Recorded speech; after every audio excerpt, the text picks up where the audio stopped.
어떤 집사님 한 분이 목사님께 이런 고백을 합니다. 사실 목사님이 저는 부럽습니다. 그래서 이유를 물어봤더니 언제나 교회에 있으시니까 얼마나 좋겠습니까? 우리 같은 평신도는 세상에 일하면서 살다 보니 고갈되어 힘이 빠질 때가 많은데 계속해서 교회에 계시니 참 부럽다라고 하는 그런 의미로 말씀드린 겁니다 라고 이야기를 하십니다. 그런 이야기를 들으니 한편으로는 교회에 있는 시간들이 행복하다 하시는 그 마음이 감사하고 기쁘고, 또 한편으로는 안타까운 마음도 밀려옵니다. 왜냐하면 사실은 교회에서 지내는 시간보다 성도의 삶에서 일터에서 지내는 시간들이 훨씬 더 많을 텐데, 그 일터가 광야이고 또 힘든 고난의 장소이며 또 무덤이다 이렇게 생각을 하니까 얼마나 마음에 짐이 크실까, 그 삶의 무게가 얼마나 또 클까라고 하는 걱정이 앞서죠. 요즘같이 복잡하게 바뀌는 세상을 보면 더 그런 마음이 들기도 합니다. 주머니 속에 있는 휴대전화가 나도 모르는 사이에 뭔가를 계속하느라 배터리를 소모하고 우리에게 뜨거운 심장의 열기를 전해주듯이 우리는 가만히 있기만 해도 피곤함을 느끼는 세상 가운데서 살아가고 있다라는 생각이 듭니다. 일이 많아서 그렇다기보다는 우리의 마음을 쉬지 못하게 하는 일들이 너무 많기 때문에 우리의 마음이 지쳐가는 것은 아닐까, 그렇게 생각이 되죠. 그러나 성도 여러분, 우리의 삶의 일터와 광야, 그 자리는 하나님께서 함께 하시는 곳인 줄을 믿습니다. 믿음의 사람들은 한결같이 그 믿음으로 살아온 것입니다. 교회는 하나님의 은혜가 넘치는 곳이어야 하고, 우리의 삶의 일터도 아무리 광야 같은 상황이라 할지라도, 그리고 그런 순간이라 할지라도 하나님께서 우리와 만나시고 인도하시는 그런 시간이 되기를 소망합니다. 우리를 부르신 그곳, 그 삶의 자리 가운데서 우리는 마음을 다해 하나님께 하듯 사람을 만나고 일을 하고 성실하고 진실하게 살아갈 때에 하나님께서 반드시 그 자리를 은혜의 자리로 이끄시는 줄을 또한 믿습니다. 오늘 욥기에 나오는 욥의 탄식을 말씀을 통해서 한번 살펴보면, 욥기의 시작은 1장 1절 말씀에 이렇게 시작을 하고 있습니다. 우스 땅에 욥이라 불리는 사람이 있었는데 그 사람은 온전하고 정직하여 하나님을 경외하며 악에서 떠난 자더라. 멋진 소개이죠. 욥을 소개하는 그 소개말은 굉장히 의로운 자로 소개하고 있습니다. 그러나 우리가 잘 알고 있는 것처럼 욥은 큰 시련 가운데 직면하는데요. 불과 며칠 사이에 재산과 지식을 다 잃고 성한 데가 한 군데도 없을 정도로 그 몸이 망가져 버립니다. 아마도 당대의 가장 행복한 사람이 가장 참담한 전락으로 떨어지는 그런 일의 결과가 나타나는 것이죠. 그것이 너무 극적이어서 현실감이 느껴지지 않을 정도로 생각되어지지만, 그러나 이런 일들은 우리의 삶에서 종종 들려지고 보여지기도 합니다. 굳건하리라 믿었던 삶의 토대가 다 무너지고 가까이 계시고 함께 하시는 줄 알았던 그 하나님이 우리와 함께 하지 않으시는 것처럼 느껴지는 그런 삶의 이야기가 들려지는 것이 어디 여기 욥뿐이겠습니까? 욥은 하나님의 계심을 부정하지는 않습니다. 그러나 다만 영문을 모를 이 현실에 대해서 하나님께 설명을 듣고 싶어 하죠. 그러나 하나님은 계속적으로 침묵하고 계십니다. 사실 모든 것을 상실했고 또 육신에 이토록 극악한 질병의 고통이 나를 괴롭게 하는 것, 그것도 괴롭지만 하나님께서 침묵하시는 그 사실이 우리는 더 답답할 때가 있죠. 또한 사람들이, 내가 믿었고 친밀하게 느꼈던 사람들이 등을 돌려버리는 그런 외로운 현실 때문에 아마 욥도 더 괴로워하고 슬퍼하고 있는 것이죠. 이 본문이 속한 욥기 29장에서 31장의 내용을 읽어보면 그런 욥의 고백과 탄식이 나타나고 있습니다. 그는 얼마나 아프고 힘드냐면 뼈를 깎는 고통과 내 뼈를 쑤시는 그 아픔이 그치지 않는다.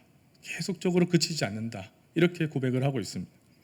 마치 하나님이 그의 옷자락을 세게 잡아당기셔서 진흙 속에 내팽개친 것처럼, 내던지신 것처럼 같다라는 고백을 하고, 그러나 아무리 불러보아도 하나님은 응답하지 않으시고 세상이 나를 조롱하는 것 같이 느껴진다. 그리고 아무것도 아닌 이들조차, 나와 상관이 없던 이들조차 노골적으로 나를 비웃기 시작하는 그 고통 속에 있다라는 고백을 하고 있습니다. 상황이 바뀌니 인심도 변하죠. 세상 일이 그렇게 돌아가는 경우가 참 많습니다. 자기를 돌보아 주었던 이들조차 그를 외면하는 상황이 생겨버립니다. 욥기 30장 25절에서 26절의 말씀을 보면, 고생의 나를 보내는 자를 위하여 내가 울지 아니하였는가? 빈궁한 자를 위하여 내 마음에 근심하지 아니하였는가? 내가 복을 바랐더니 화가 왔고 광명을 기다렸더니 흑암이 왔구나 하며 탄식하고 있습니다. 여러분, 사실 욥의 이 불행은 그가 악인이기 때문에 온 것이 아닙니다. 욥의 인생은, 자기의 삶을 차분히 돌아보는 그 욥은 그렇게 고백하지 않습니다.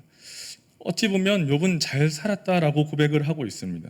부유하다고 해서 사람들을 함부로 대하지도 않았습니다. 어려운 처지에 처한 사람들을 보면서 그 사람들은 게을러서 그런 것이다 이런 비난을 하지도 않았습니다. 누가복음 16장에 나오는 것처럼 자기 집 대문 앞에 누워있던 거지 나사를 모른 척하던 부자처럼 지낸 욥도 아니었습니다. 그는 가난한 동족들을 위해서 인색한 마음으로 대하지 말라는 그런 율법의 명령을 잘 수행하며 살아왔던 사람이었습니다. 그러니 욥의 마음이 어떠했을까요? 아마도 이 사실을 이해하는 것도 받아들일 수도 없는 그런 마음의 고통이 육신의 질병보다 더 큰 고통처럼 느껴지지 않았을까요? 본문 29장의 14절 말씀을 보면 욥은 이렇게 고백을 하고 있습니다. 내가 의를 옷으로 삼아 입었으며 나의 정의는 겉옷과 모자 같았느니라. 그러니까 욥은 내 옷을 의로 삼아 입었다. 그리고 내 겉옷과 모자 같은 나의 정의, 하나님의 공의를 붙잡고 살아왔다라고 고백을 하고 있는 것입니다. 정의라고 하는 이 체데크라고 하는 단어는 하나님의 정의를 의미하는데 이것이 욥이 살아가는 최고의 가치였다라고 고백을 하고 있는 것입니다. 악을 행하는 자들을 응징했고 그에게 희생당하고 있는 이들을 빼내주고 도와줬던 욥이었다. 그러니 이렇게 살았던 욥은 이만하면 잘 산 것 아니겠냐라고 하는 자신의 삶을 돌아보는 회고를 하고 있는 것이죠. 어찌 보면 이 정도면 괜찮지 않습니까? 하는 자부심을 가지고 있던 욥이었습니다.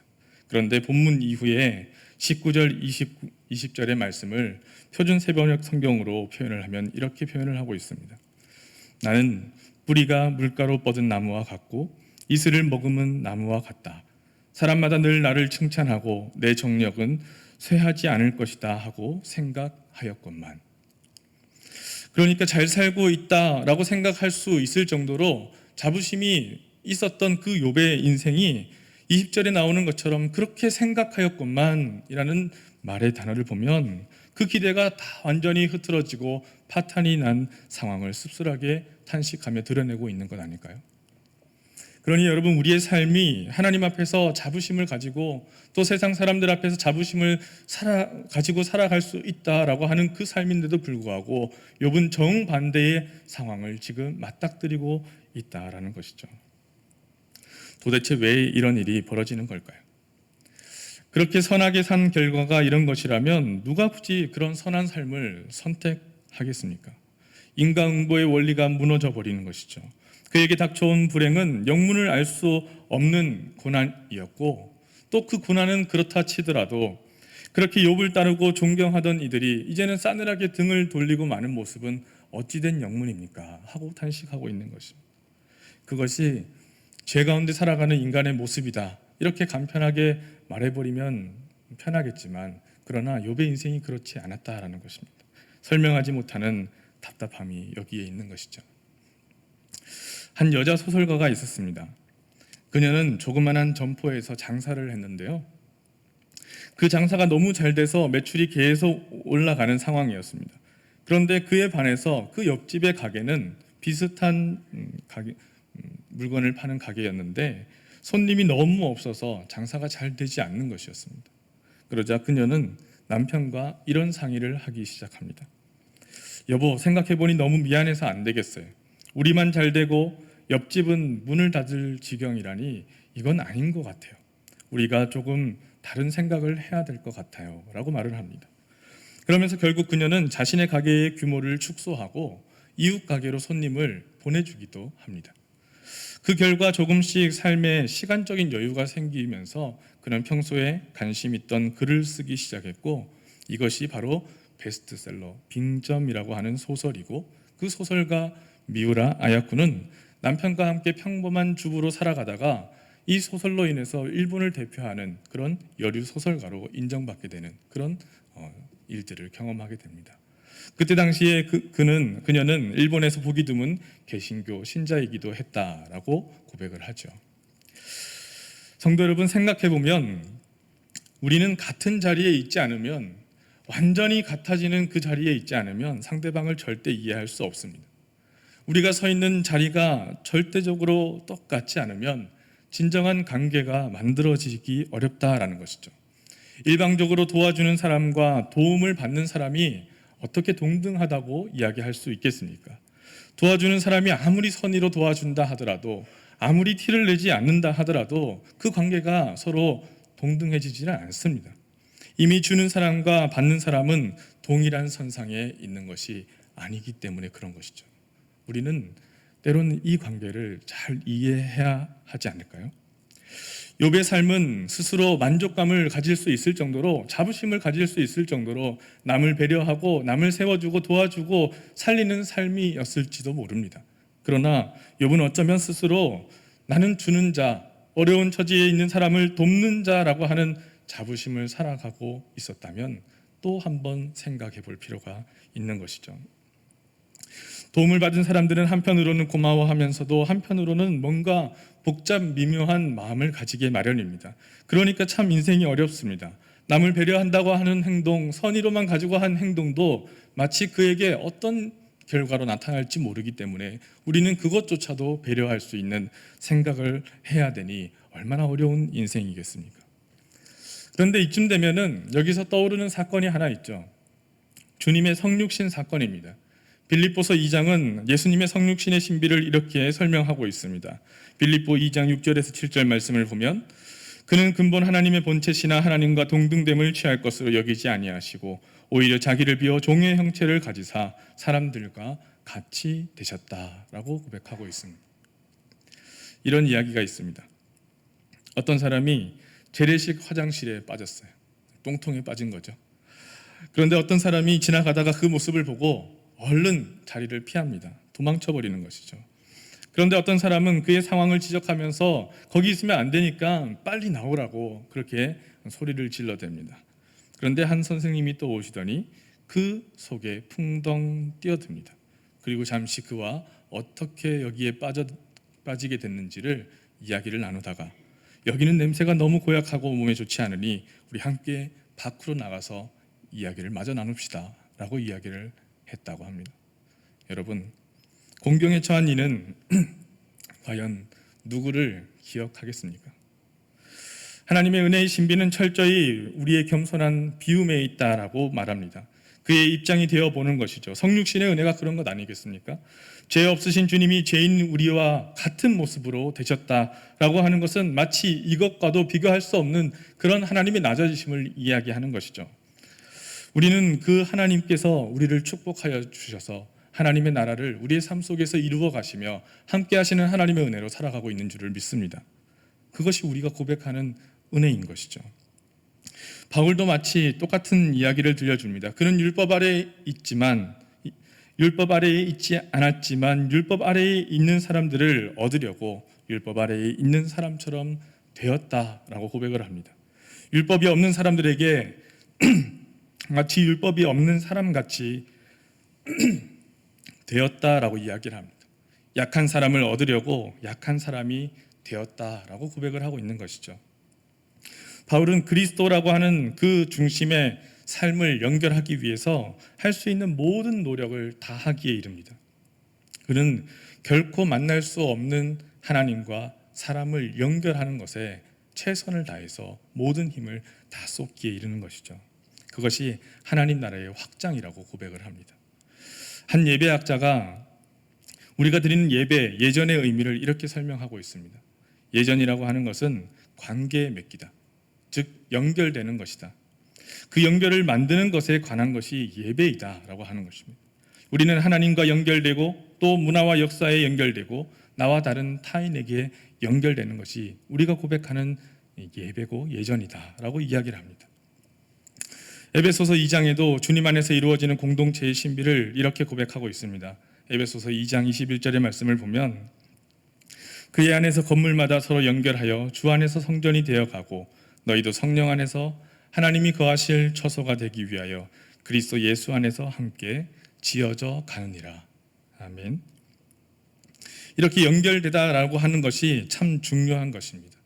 코로나19를 시대에 살아가는 우리들에게 가장 절실한 것이 무엇이냐라고 묻는다면 누군가는 반드시 서로 연결되는 것이다 라고 고백하지 않겠습니까? 아무도 말을 걸어주지 않는 그 외로움 속에서 우리는 하나님의 음성을 듣게 될 줄로 믿습니다. 마찬가지로 아무도 나에게 작은 위로를 하지 않는 그런 상황 가운데서 누군가가 한마디 하는 그 위로의 말이 우리를 살리고 또 누군가를 살리는 말이 될 것입니다. 이 위로의 한마디를 나누는 사람, 그것이 하나님을 믿고 따라가는 성도의 믿음이고 또 성도의 사랑의 표현이 되어야 하지 않겠습니까? 우리가 잘 살고 있다고 교만해지지 말아야 하겠습니다. 욥의 인생처럼 자신만만한 의의 인생이라 자부심을 갖고 있지만 한순간 어떤 이도 나의 말벗이 되어주지 않는 그런 공경에 처하는 사람이 내가 될 수 있습니다. 또한 우리 주변에 누군가가 그런 공경에 처한 사람이 있을 수 있다라는 것을 기억해야 하는 것이죠.